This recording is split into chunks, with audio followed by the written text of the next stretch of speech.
കടക്കുകയാണ്. ഈ പവൻ secular award ഏറ്റുവാങ്ങിയ പ്രിയ കവി കുരിപ്പുഴ ശ്രീകുമാർ മറുപടി പറയുന്നതിന് വേണ്ടി അദ്ദേഹത്തെ ക്ഷണിക്കുന്നു.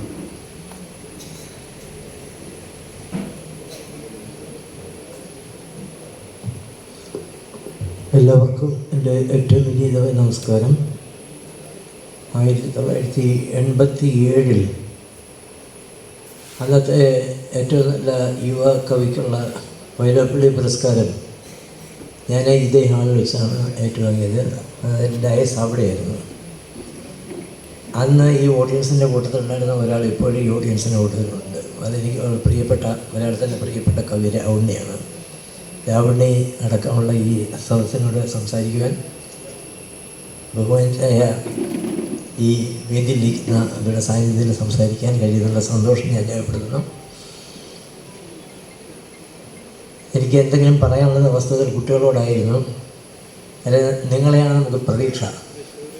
അതെനിക്ക് ഏറ്റവും വലിയ സന്തോഷം എന്ന് പറഞ്ഞാൽ അവാർഡ് വാങ്ങിച്ച ഒരു കുട്ടിയുടെ അച്ഛനമ്മമാരുടെ കല്യാണത്തിന് ഞാനും കൂടെ ഉണ്ടായിരുന്നു എന്നുള്ളതാണ്. അതുമൊക്കെ വളരെ സന്തോഷം ഉണ്ടാക്കുന്ന കാര്യമാണ്.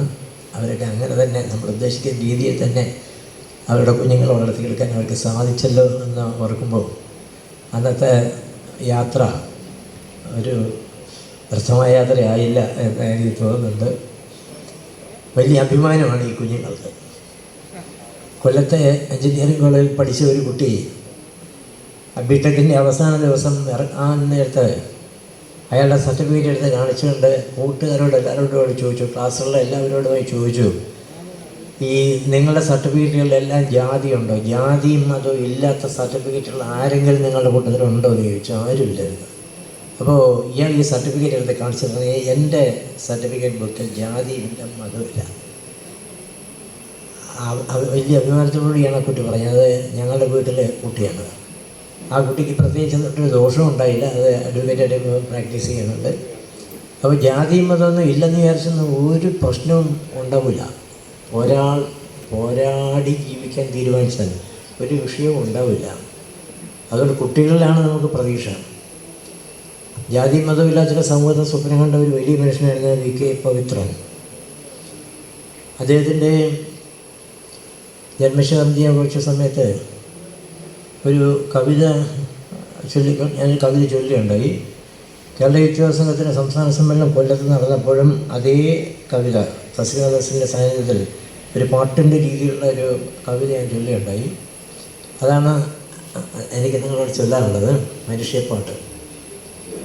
മനുഷ്യരാണ് നമ്മളേവരും, മനുഷ്യരാണ് നമ്മളേവരും, മനുഷ്യരക്തമാണ് സിരകളിൽ, മനുഷ്യരാണ് നമ്മളേവരും, മനുഷ്യരക്തമാണ് സിരകളിൽ, മനുഷ്യരായി കഴിഞ്ഞു കൂടുവാൻ മതവിമുക്ത രമ്യ കേരളം, മനുഷ്യരായി കഴിഞ്ഞു കൂടുവാൻ മതവിമുക്ത രമ്യ കേരളം, കേരളം കേരളം മതവിമുക്ത രമ്യ കേരളം, മതവിമുക്ത രമ്യ കേരളം. ജാതികൾ മതങ്ങളൊക്കെയും സ്നേഹരഹിത നീചരീതികൾ, സ്നേഹമായി ഏറ്റു നിൽക്കുവാൻ മതവിമുക്ത ധന്യ കേരളം, മനുഷ്യരാണ് നമ്മളേവരും, മനുഷ്യരക്തമാണ് സിരകളിൽ, മനുഷ്യരായി കഴിഞ്ഞു കൂടുവാൻ മതവിമുക്ത രമ്യ കേരളം, കേരളം കേരളം മതവിമുക്ത രമ്യ കേരളം, മതവിമുക്ത രമ്യ കേരളം. യത്നമാണ് ജീവനം ധനം, ഏതു യത്നവും മഹത്തരം, നന്മയാണ് മുദ്രാവാചകം, മതവിമുക്ത നവ്യ കേരളം, കേരളം കേരളം മതവിമുക്ത രമ്യ കേരളം, മതവിമുക്ത രമ്യ കേരളം.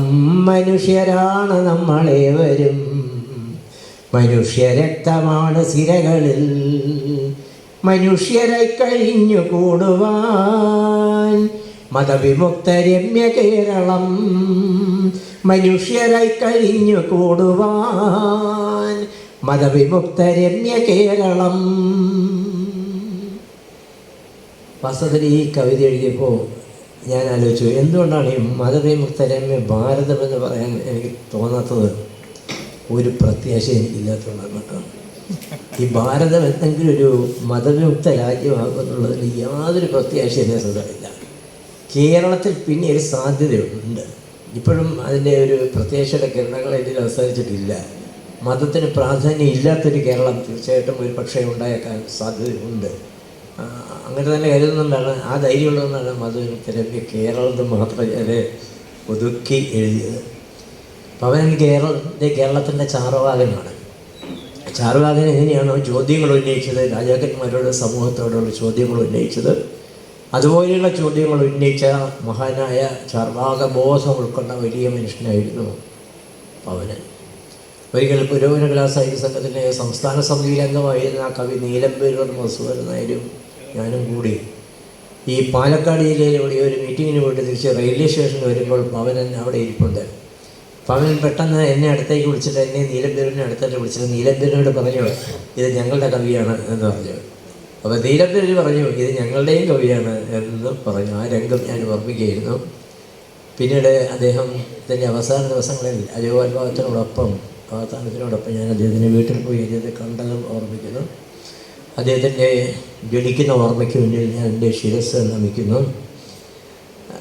ഈ അവാർഡ് ഇങ്ങനെ പ്രഖ്യാപിച്ച് കണ്ടപ്പോൾ ഞങ്ങളുടെ വീട്ടിലുണ്ടായ വലിയ ചർച്ച എന്ന് പറയുന്നത്, ഈ കേരളത്തിൽ ഒരു കാരണവശാലും എനിക്ക് കിട്ടാത്ത കുറേയേറെ അവാർഡുകളുണ്ട്.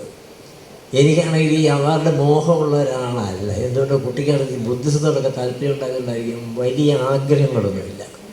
ആഭരണങ്ങൾ വേണമെന്നോ അല്ലെങ്കിൽ വീട്ടിൽ ഒരുപാട് വലിയ സൗകര്യങ്ങൾ വേണമെന്നോ അങ്ങനെയുള്ള ആഗ്രഹങ്ങളും എനിക്ക് വലിയ വീട്ടുകാർക്കില്ല. അതുകൊണ്ട് ഒരുവിധം കിട്ടുന്ന വരുമാനം ഉണ്ടെങ്കിൽ അഡ്ജസ്റ്റ് ചെയ്ത് പോകാൻ ഞങ്ങൾക്ക് സാധിക്കുന്നുമുണ്ട്. അപ്പോൾ അങ്ങനെ ആഗ്രഹങ്ങൾ കുറവുള്ള ഒരാളെന്നുള്ള നിലയ്ക്ക് ഈ പുസ്തകങ്ങളൊന്നും ഞാൻ അവാർഡുകൾക്ക് അയക്കാറും ഇല്ല. ഏതെങ്കിലും അവാർഡ് കിട്ടിയിട്ടുണ്ടെങ്കിൽ അത് ഇങ്ങോട്ട് തിരക്കി വന്ന അവാർഡുകളാണ്. അങ്ങനെ എന്നെ ഒരിക്കലും തിരക്കി വരാത്ത കുറേയേറെ അവാർഡുകൾ കേരളത്തിലുണ്ട്. അത് പുരോഗമന പക്ഷത്ത് നിൽക്കുന്ന കവികൾക്കൊക്കെ കിട്ടാറുണ്ട്. ഒരു അവാർഡിൻ്റെ ഉദാഹരണം ഞാൻ പറയാം. കൃഷ്ണഗീതി പുരസ്കാരം അത് കേരളത്തിലെ പുരോഗമന പക്ഷത്ത് നിൽക്കുന്ന കവികൾക്ക് കിട്ടിയിട്ടുണ്ട്. ഒരു കാരണവശാലും കുരിപ്പുഴ ശ്രീകുമാർ താമസിക്കുന്ന വീട്ടിലേക്ക് ആ അവാർഡ് കമ്മിറ്റിയുടെ ഒരു ഫോൺ കാൾ ഒരിക്കലും വരില്ല. അതേസമയം എനിക്ക് മാത്രം കിട്ടുന്ന ചില അവാർഡുകളുണ്ട്. അത് ഈ കവിതാരംഗത്ത് പ്രവർത്തിക്കുന്നതിൽ വേറെ ആർക്കും കിട്ടിയിട്ടില്ല, എനിക്ക് മാത്രം കിട്ടുന്നതാണ്. അതൊന്ന് doctor A.T. Award, MC Joseph award, Pavanan award, Idamar award, K.A. Thomas മാഷിൻ്റെ പേരിലുള്ള അവാർഡ്, ഇങ്ങനെ കുറേ അവാർഡുകളുണ്ട്. അത് എനിക്ക് മാത്രം കിട്ടുന്നതാണ്. കവികളുടെ കാര്യം ഞാൻ ഈ പറയുന്നത്. അതുകൊണ്ട് ആ ഒരു സന്തോഷം എനിക്കുണ്ട്. എനിക്ക് മാത്രം കിട്ടുന്ന അവാർഡും എനിക്കൊരിക്കലും കിട്ടാത്ത അവാർഡുകൾ എന്ന് കേരളത്തിലെ അവാർഡുകളെ രണ്ടായിട്ട് തിരിക്കാമെന്നാണ് ഞാൻ വിചാരിക്കുന്നത്. അങ്ങനെ അതാണ് ശരി. ഇനി എനിക്ക് കിട്ടിയൊരു അവാർഡുണ്ട്. അത് കേരള സാഹിത്യ അക്കാദമി തന്നതാണ്. കേരള സാഹിത്യ അക്കാദമി എനിക്ക് തന്ന ഒരു അവാർഡ് എന്ന് പറഞ്ഞാൽ ഏറ്റവും നല്ല ബാലസാഹിത്യ കൃതിക്കുള്ളൊരു അവാർഡാണ് ശ്രീ പത്മനാഭസ്വാമി പുരസ്കാരം. അപ്പോൾ ഞാൻ അന്നത്തെ പ്രസിഡൻറ്റ് യൂസഫലി കേച്ചേരി അദ്ദേഹത്തെ ഫോൺ ചെയ്ത് ചോദിച്ചു, ഈ ബാലസാഹിത്യ കൃതിക്ക് കൊടുക്കുന്ന അവാർഡ് ബാലസാഹിത്യകാരൻ്റെ പേരിലായിരിക്കണ്ടായോ?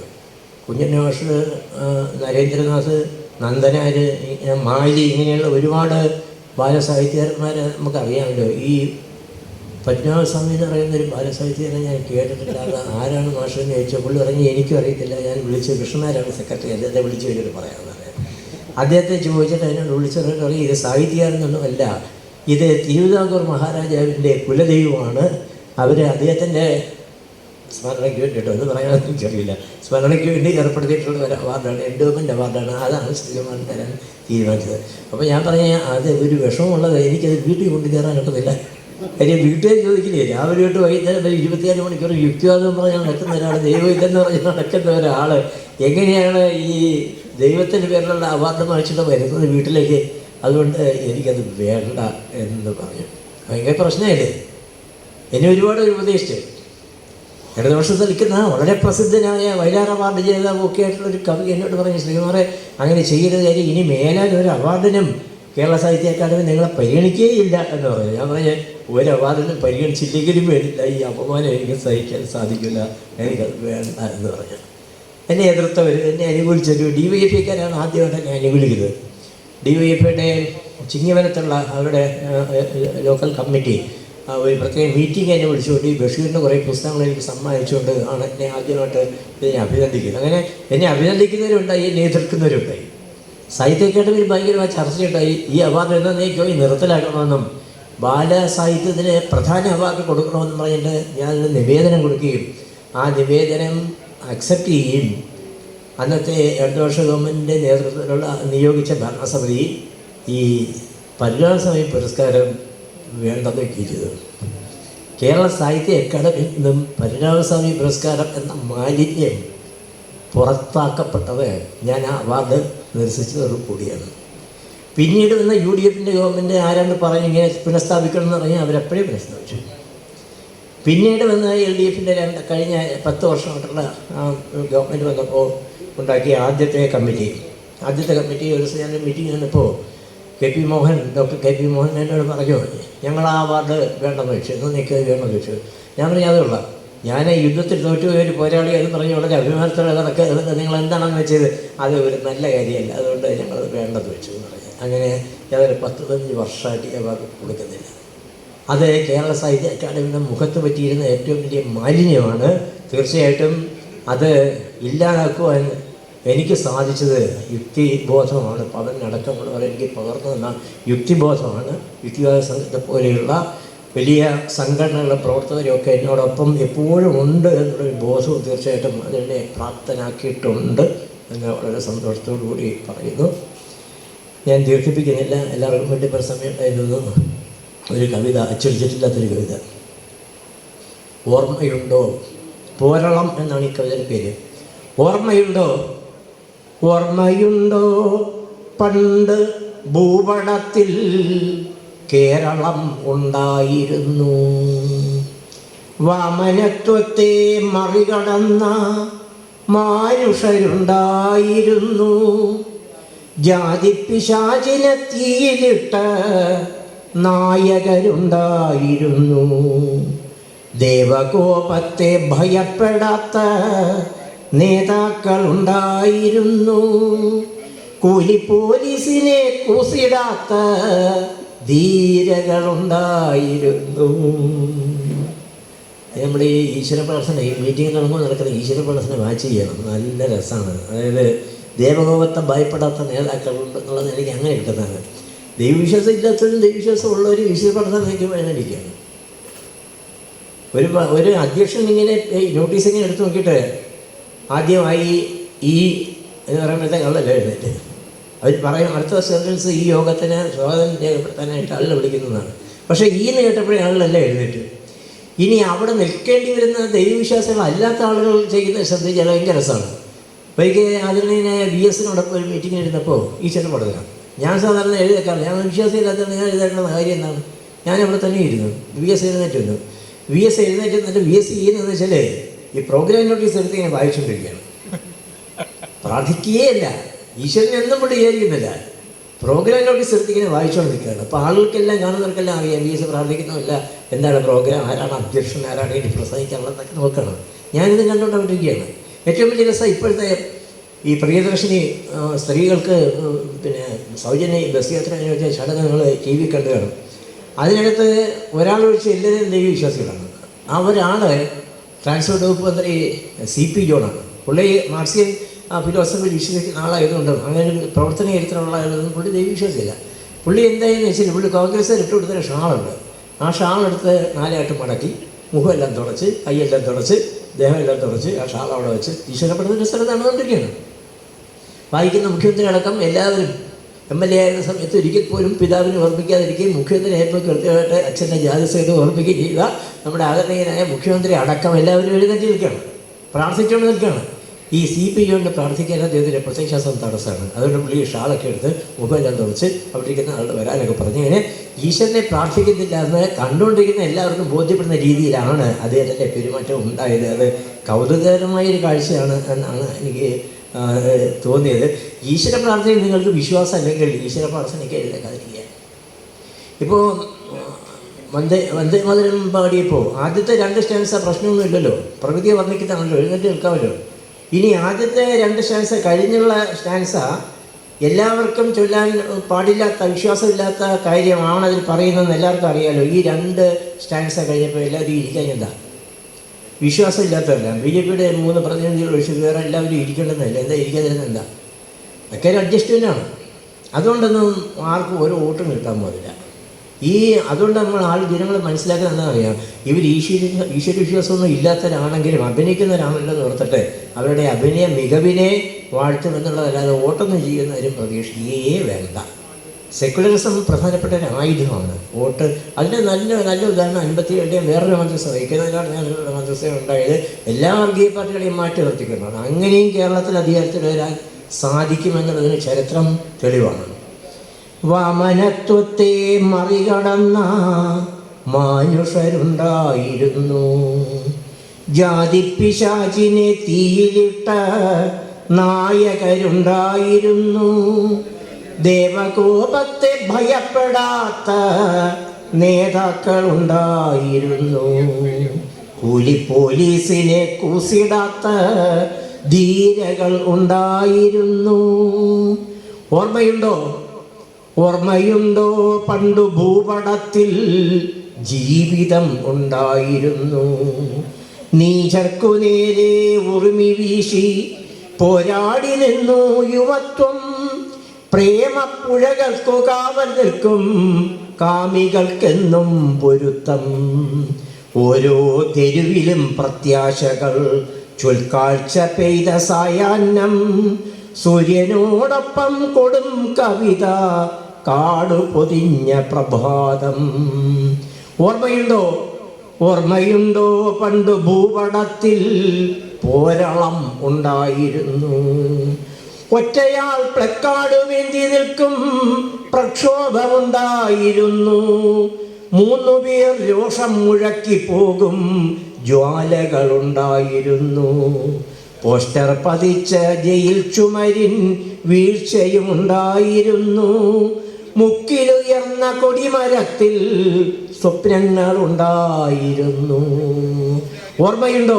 ഓർമ്മയുണ്ടോ പണ്ട് ഭൂപടത്തിൽ തീക്കളം ഉണ്ടായിരുന്നു, ഗ്രാമങ്ങൾ തോറും കവിയരങ്ങ്, ലോക ചലച്ചിത്രം, നാട്ടിപ്പാട്ട്, സ്കൂളിൽ കലോത്സവ പുഷ്പത്തോപ്പ്, വായനശാലയിൽ ജ്ഞാനപ്പോര്, സാന്ത്വനത്തിൻ്റെ പൊതിച്ചോറുമായി ആശുപത്രിക്കുള്ളിലാൾ തിരക്ക്, ഗ്രന്ഥാലയങ്ങളിൽ നോവൽ ചർച്ച, ബസ് സ്റ്റോപ്പിൽ സ്നേഹ വഴിവിളക്ക്. ഓർമ്മയുണ്ടോ പണ്ടു കേരളത്തിൽ കാഹളമുണ്ടായിരുന്നു, പൂരപ്പറമ്പിൽ കിരാതവൃത്തം, കോളേജ് ക്യാമ്പസിൽ ഏറ്റിക്കോർ, പട്ടണച്ചാലിൽ നിരൂതപൂത്ത സച്ചിദാനന്ദ വിവർത്തനങ്ങൾ, നാടകവേദിയിൽ സ്പാർട്ടക്കസ്, സ്വാഭിമാനത്തിൻ്റെ നേരുഷസ്, പാഠങ്ങളിൽ നവീനാദർശങ്ങൾ, സ്ഫോടക വസ്തുവായി ആശയങ്ങൾ. ഓർമ്മയുണ്ടോ പണ്ട് കേരളത്തിൻ ഭൂപടം ഉണ്ടായിരുന്നു, ഓർമ്മയുണ്ടോ പണ്ട് കേരളത്തിൻ ഭൂപടം ഉണ്ടായിരുന്നു. വിദ്യാസനത്തിന് പ്രജാത്മകമായി എന്ന് പറയുന്നു. നിങ്ങൾക്ക് എല്ലാവർക്കും എന്ന് പറയുന്നു. നമുക്കൊന്നിച്ച് സഞ്ചരിക്കാം. ദൈവം ഇല്ല, പിശാചില്ല, മതം തെറ്റാണ്, ജാതി തെറ്റാണ് എന്ന് നമുക്ക് ഉറക്കെ പറയാം. നമ്മുടെ കുഞ്ഞുങ്ങളെ കൊണ്ട് അത് പറയിപ്പിക്കാം. നമസ്കാരം.